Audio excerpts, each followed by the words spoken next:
is a difference between you and me. We both looked into the abyss. But when it looked back at us, you blinked.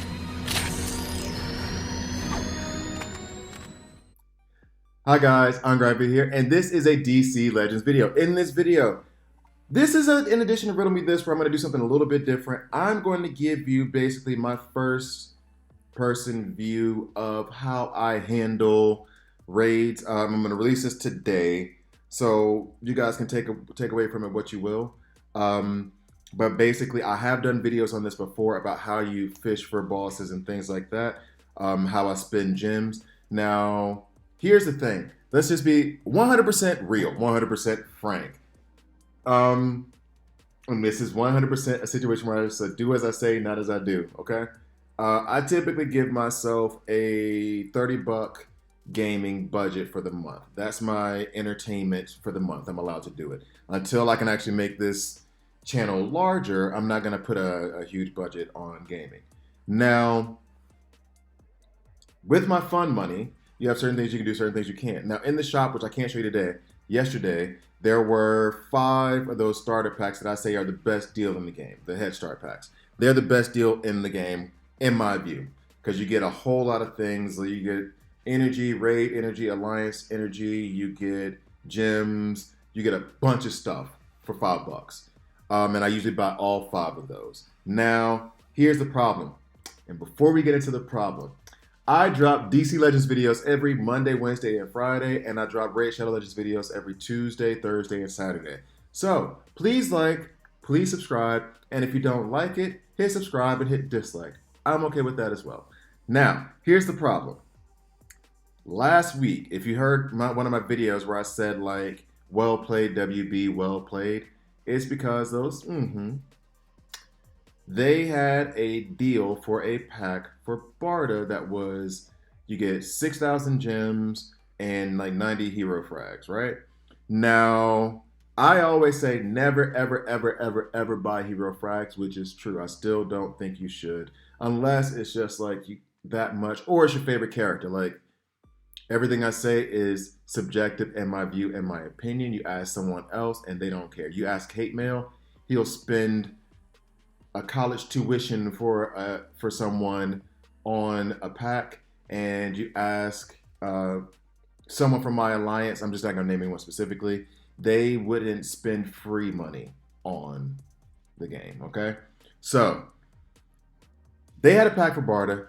I got that pack. I didn't spend gems, so technically I didn't. I said don't spend gems on packs. I didn't say anything about real money. So I got it because I was like 80 away from taking Barda RB1. I had just taken Clayface RB1. I plan on taking Grundy RB1, and I'm getting into these like meaty taunters for PvP. And for them, it's my view, and this is part of the problem I have with Bizarro right now. When you have a taunter, it really is my view, especially if they're supposed to be meaty and tanky, that they are L5 or RB1 just for the stats alone. And so part of the problem I have with Bizarro, for example, evaluating him, is I can't take him past L3 if I'm not mistaken, maybe L4. And so it's hard for me to see, because he's supposed to be kind of a tanky taunter, and so it's kind of hard for me to evaluate whether or not he's great as a taunter or as good as the others, because I don't have his stats up that high, so it's not exactly a fair comparison. But anyway, so I got that pack, which means my budget was burned. So I wasn't able to get all the extras for this week. What can I say? So, in any case, I'm still going to show you how I handle it. I have some gems here. And as you can see, my energy is above. First rule of doing this energy here, the energy, the campaign energy, however you want to call it, don't ever let it be full. This is a big mistake by me, number 1. Number 2, after you've done your alliance requirements, meaning the number of battles that you need to do to meet the requirements for alliance points and whatnot, like I've gotten up at 200 points in terms of heroic attempts, because today is Friday, and so it is a PvE alliance day. I've gotten to 200 points. I'm going to end up doing 300, as I always do on PvE days, unless I get stupid and decide to do 1,000. After you do that, you come right here to normal 1. The very end, You use your energy here to fish for the bosses. Now, I will, in these scenarios, put it this way. Today, I'm going to spend gems on energy. I've already spent 1,000. And I'm going to spend more, probably another 1,000. As you can see, I'm just pulling. And I do it individually because you do have, I guess, quote unquote, better odds if you do it 3x. But I found that sometimes, as you just saw there, I'll go through it 1x and I'll get like 4 in a row. Then I won't get some for a while. And then I'll get 2 in a row. Then I won't get some for a while. You know what I mean? Like, I don't want to miss that opportunity. So I just do it 1x every time. And I'm getting plenty of bosses right now. So basically what I'll do is I'll sit here and I'll just fish for the bosses, fish for the bosses, fish for the bosses. I'm going to spend gems today, but when I get those head start packs, because I end up with like 2,500 energy, I don't ever use that energy on day 1. I always use that energy on day 2, and then I typically spend gems on day 3. So what I'm going to do today, because I really need those 3 rebirth crystals, so I need to get up to that level. Wow, I'm getting a lot of bosses. I really need to get up to that milestone in raid. What I'm going to do today is I am going to spend some gems today and probably a lot of gems tomorrow. I need to check the calendar as well to see how many gems we get. And then later today, we will have a gem blitz starting. And so what I will do then is on Sunday, take the gems from that gem blitz and make another push to be sure that I get to that milestone. I'm not really trying to go for a top 500. So let's see. The next one I'll just say fight now. Am I going to get one more? Yeah, fight now. So now when it comes down to the actual facing of the raid bosses, this is the team that I've composed that I like a couple months ago with the help of Dr. Zabaro and other alliance mates that I've absolutely loved. And to me, it's still the hardest hitting that it's going to be. There are some 5x toons in there and maybe Larfleeze, maybe Assault Suit Lex. Or Assault Warsuit Lex hits pretty hard. Well, I don't know because I haven't used him in like 2 years, legitimately. Once they did that Howl rework, I haven't used it. By the way, side note, I think that Tara's rework may have made her better than Green Lantern Hal Jordan. And so let's go ahead and just hit this on auto. So be on the lookout for that video coming out Monday because she has our PvP week. And I'm going to try to start aligning my character guys with the PvP weeks and the events that they have just so you can have it when the characters come out. But I think that she might be better than Green Lantern Hal Jordan, especially for one very specific scenario. So that's a teaser. Stay tuned. And, well, not stay tuned. Tune in again on Monday when I actually release the video so you can see what I'm talking about. So that's the way this team is basically constructed is there's a lot of call assist. You have Hippolyta who's doing call assist. You have Darkseid who's doing call assist. But the thing that I really like the most about it is that Darkseid also has that stun. The stun will just slow down the boss so you can do as much damage as you possibly can before they get a chance to come back. The reason why Owlman is in this team is because he gives crit chance ups. We're not worried about the hit chance ups here unless we were dealing with like that scarecrow part of this whole trinity or whatever. We want these crit chance ups because we want every shot to be critical. Superwoman is in there because she gives herself empowered strength ups like basically every turn. There's a specific thing in her kit. So that means by the end of the battle, she's going to be hitting very, very hard. As it is the second day, for me personally, and my account for a lot of in-game players, day 2 doesn't really give you a lot of hard bosses. I was hoping that I would run into a legendary boss while I was fishing for bosses, but I did not as I looked through real quick. Because one of them escaped. No. So that was not the case. But Darkseid for at lead because of that 75% chance for every ally to have a call assist on a random enemy, which there's only one, then that just increases the amount of damage. A lot of people like to use Atrocitus Lead because of the bonus damage you get with Atrocitus and Enraged toons. Enrage and Silence are actually kind of beneficial in this whole scenario because that means you're only using the A1, which typically comes with less animation and for certain toons. So for example, with Superwoman, I would love for her to start with her A2, give herself those 4 or 5 empowered strength ups, and then just do A1 for the rest of the battle. Period. I would love for her to be enraged and give herself those empowered strength ups and just doing the A1 because her A1 is the ability that cracks skulls. It hits really hard. Here comes a hit from the A1 too, actually. 383,000 crit shot. Neutral affinity. She's not even a multiplier. She doesn't. There's no multipliers on it. There's no. She's not a X. She's not a bonus toon. Like, it's nuts. Another way that you might run it is that you may also have Lex. Lex speeds up the entire team with everyone who buffs, and because Darkseid buffs so much on his A1 he buffs, it speeds up the entire team, heals the entire team. So using that, and it gives him the intelligence up. In fact, let me reconstruct this just a little bit. I'll go down to the, why not here? So I'll go down here and I'll go to Lex just to show it very quickly. Now, here's the thing. It was very hard, very, very hard for me to accept the fact that I don't need to use the multiplier toons in order to get the best results from a, I'm putting Larfleeze in there because he's special damage and he's going to get intelligence ups from Lex. It was very hard for me to accept the fact that you don't have to use the multiplier toons to get the best damage output, if that's making any sense. Like, I was always worried about leveling up the toons that had the, should I go ahead and do, yeah, because that'll weaken him as well. I'm doing a whole lot of extra stuff for level 13.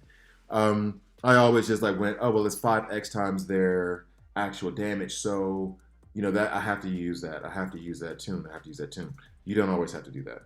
In fact, in a lot of scenarios, it is completely unnecessary. And so, for example, in this scenario where I'm going to have special damage toons who are going to lay down int downs and give themselves int ups, it means that I'm going to do way more damage than I would have otherwise. And in fact, one thing, I don't even know if I can make this comparison fair because I don't know how many of those actual toons I have ready. But I have no problem putting in Darkseid in this scenario because he's still going to hit pretty hard. So is Star Sapphire, but he's also going to stun. So a lot of times it is about the utility you can get from those toons in this specific battle. The 5x, the 3x multipliers can be a distraction, but knowing your roster, knowing what your toons are capable of is going to come in handy way more, and you'll be able to figure out scenarios where you might be able to get away with something that doesn't involve using one of those multiplier toons. So what I'm actually going to try to do is see if I can do a comparison of the damage. And I want to try to be fair about it. That's the problem. So I have King Shazam. I have Lex. Let's see. Here's the other thing too. They don't really have any damage dealers in here.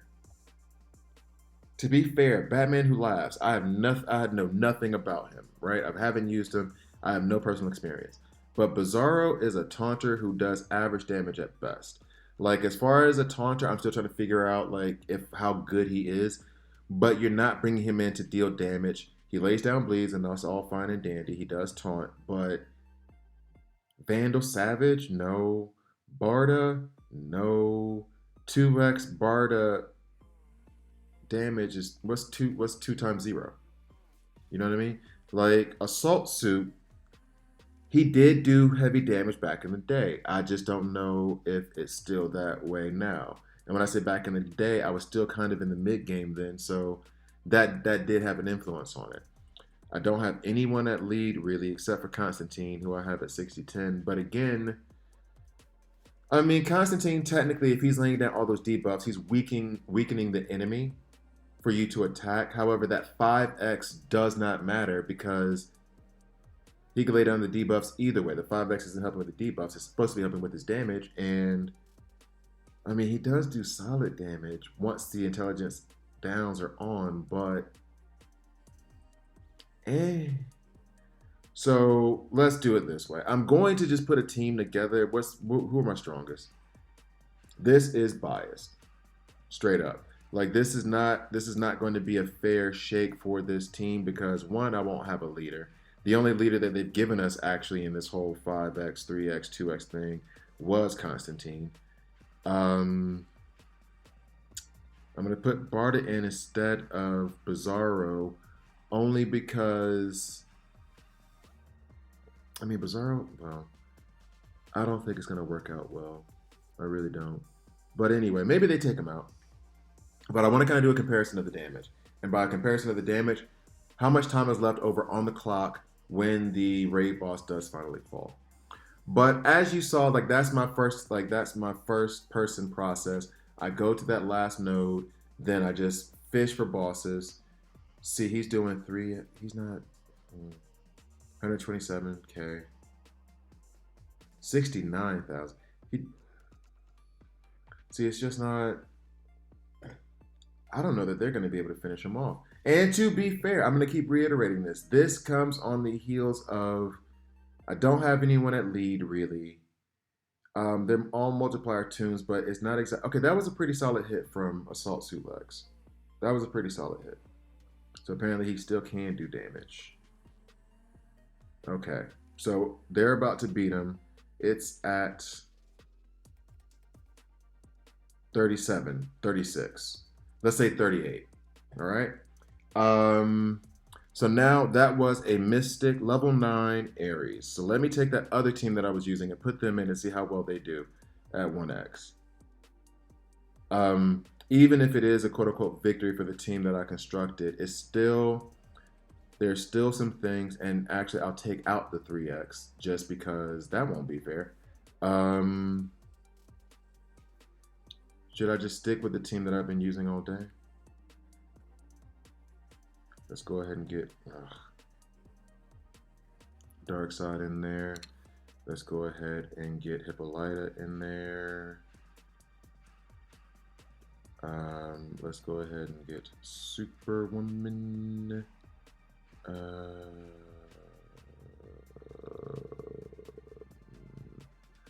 then we'll go for Owlman. And let's see if we get faster than 38 is what I said, right? 38? I didn't say 48, I said 38, right? So let's see if we can get faster. 1x, let's go. And the basic, I guess the basic point I'm trying to prove is that, yes, put in the multipliers if they fit the overall scheme. Don't try to force yourself to use something that isn't working just because of that multiplier. So let's see if they dispatch of him relatively quickly. Well, she's got those in. Oh, yeah, okay. So as you can see, they were 20, well, let's say 15. I think I said 38, right? So 16 seconds faster, 17 seconds faster than the team with all the multipliers. Now, again, to be fair, they had no lead, but if Constantine had been in there, I'm hard-pressed to think, at lead and 70-11, I'm hard-pressed to believe that they would have done that much better. Although, to be fair, all those int downs with the Larfleeze on the team would have made a difference, I believe. But yeah, just overall, to kind of wrap this video up, don't force yourself into a corner because of those multiplier toons.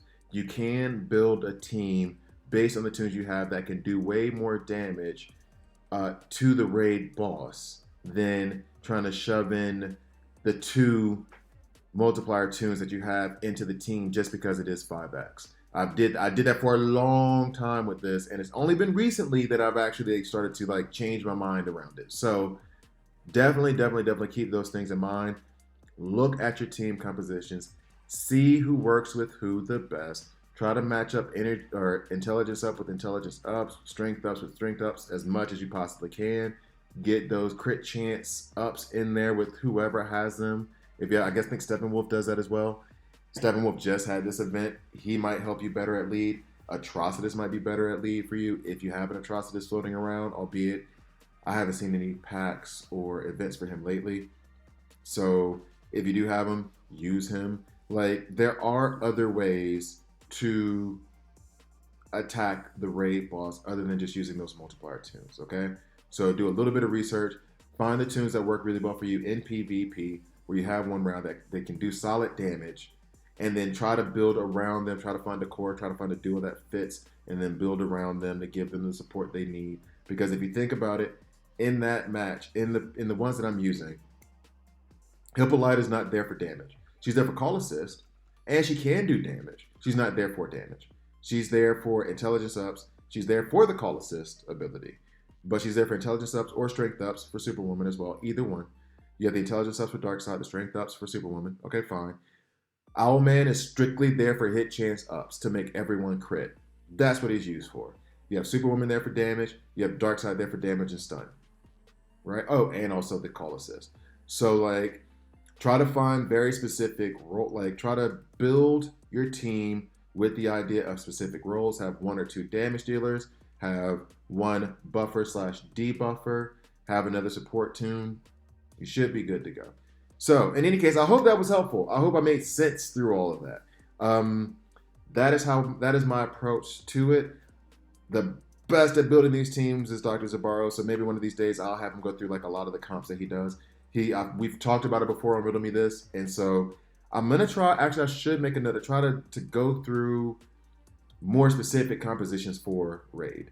That should actually be on the list, and maybe I'll try to do something like that for the next time. But in any case, talking out loud, thinking out loud. Thank you guys for watching all the way through. Please like, please subscribe, and I'll see you next time.